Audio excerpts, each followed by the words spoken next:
Hi folks, welcome to another Minion Masters video. I decided that I was going to update my top 10 list. I thought it was a little outdated. I've changed my mind on some of the cards, and I guess let's just get to it, man. Alright, so um, I kept my honorable mentions the same from the other list. I think the Rammer is it's a fun card to play with. You're trying to end the game really quick. A lot of times you'll do multiple rammers in a deck, or you'll mix it with there's an 8 mana card where it's like you get like a rammer and a cleaver. And I actually have a deck that I called ramming with the rammers or something that I'll include as a example of this strategy in the footnotes. I'll also put a link to my other. I'll put a link to that deck. I'll put a link to my old list if you guys want to see the old list too. And then so the other honorable mention is deep. Oop, it's gone. The honorable mention is gone. But it is Demon Warrior. If I can find him again, there he is. Boom, he's back on.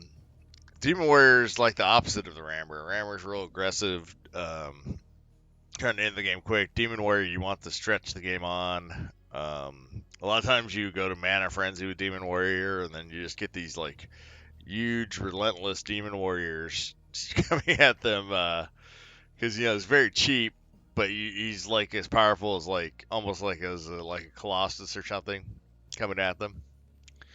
And then so my number 10 spot is Ritual Servitude. This card has gone down a little bit in my mind. I still think it's really fun to play with, and I really like that team deck quite a bit. Maybe if they ever give us back the Empowered Soul Stealer, it will rise in the ranks here. But for right now, it is at the number 10 spot. All right, so at number 9 is the Shielded Crossbow dudes. These guys have been getting so much play recently, and they're really annoying. They overkill a lot more than their point value, and yeah, no, they've wormed their way in. All right, then number 8 is the Fire Imp. He actually has gone up a few spots here.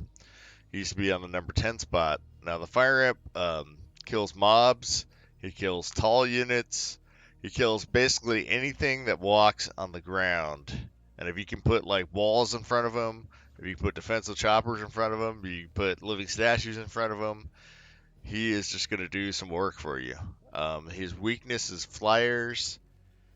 Flyers and him are not a good mixture. Rather than that, oh, also he has low health, so if they fireball or chain lightning or something like the Fire Imp, unless you like spirit infused him or something, it's not going to do well.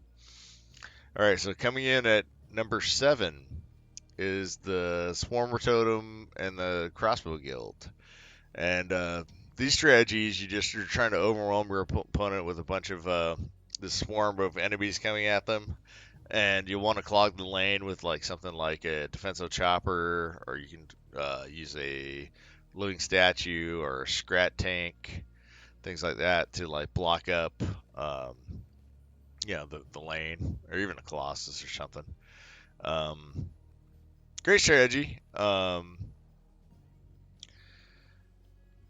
And then at number 6, I'm going to say it's the Warrior. The Warrior is just a staple of any solo deck. If you see like most of the top leader deck solo, decks have like Warrior in them, and his initial thrust that he does is just wicked on damage, and he can fight minions that are a lot tougher than him and hold them out for quite a bit. So I think the Warrior deservedly is on the list now. And then at number 5 is the Spirit Mancer. The Spirit Mancer kills small mobs. He infuses your mobs with or your other units with spirit energy. And his weakness is he doesn't do well against like like taller mobs. And his health's not bad actually. He can actually take some hits usually, but all right. So coming in at number 4 is the Scrat Launcher. Probably maybe not the best finisher, one of the best finishers in the game for sure. The Scrat Launcher is pretty annoying. If you ever play teams and you see like multiple Scrat Launchers, both your opponents running them or something, it's usually a long game. Maybe they have some rammers too or something. Um, yeah, Scrat Launcher is just nasty, and you always want to like try to kill it. And usually they're clogging up the lanes or something, blocking you out from killing it, or doing some kind of like chain lightnings or stormies or something, trying to stop you from getting to the Scrat Launcher. Um, Great card. Then at number 3 is Beam of Doom, one of my favorite removal cards, and it also is one of the best. This Beam of Doom is probably the best finisher in the game. I've killed many people with Beam of Doom. Beam of Doom's ended many games. It goes into most of my Ritual Servitude decks. At least the reasonable ones that are. I think 7 mana is like probably the best Ritual decks anyway. So like it's the finisher for the Ritual deck, and then just a great finisher in any deck. And it also kills small mobs, it kills tall mobs, it kills buildings, it kills whatever you need it to kill. It's fantastic. All right, then coming in at number 2 is the Soul Stealer. It used to be on the number 2 spot, the Soul Stealer and the Uber Soul Stealer, but since he costs 2 points for like no, I guess you get the call Slitherbound with him. The regular Soul Stealer doesn't get it. Is that the only difference? Yeah. All right. For 2 extra points with the other Soul Stealer, you get call Slitherbound, but I don't think it's worth it. Soul Stealer kills small mobs and gets empowered, or actually you can even kill tall mobs that are just kind of like hanging around on the ground that can't shoot them back pretty easy. And eventually you get so fast on attacking the base that he can end games really quick for you. And then the number 1 spot is the Laser Turret. Kills tall units like nobody can. It's a fantastic removal for like Colossuses or Brothers of Light, or any basically all these 8-9 mana cards that you're like, oh man, look at this thing that I don't own one of these things, and Laser Turret will take care of it for you, and it's a common.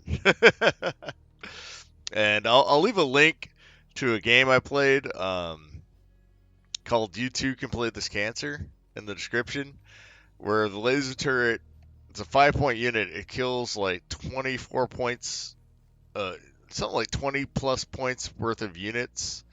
It's like ridiculous how much it kills in that video, and it would really get you to see. Like, I've had a couple other games I think I've shown in here, but that one particularly, I remember there's a really good spot on the laser. I'll even like maybe I'll put a timestamp in the video so you guys can go right to it or something too.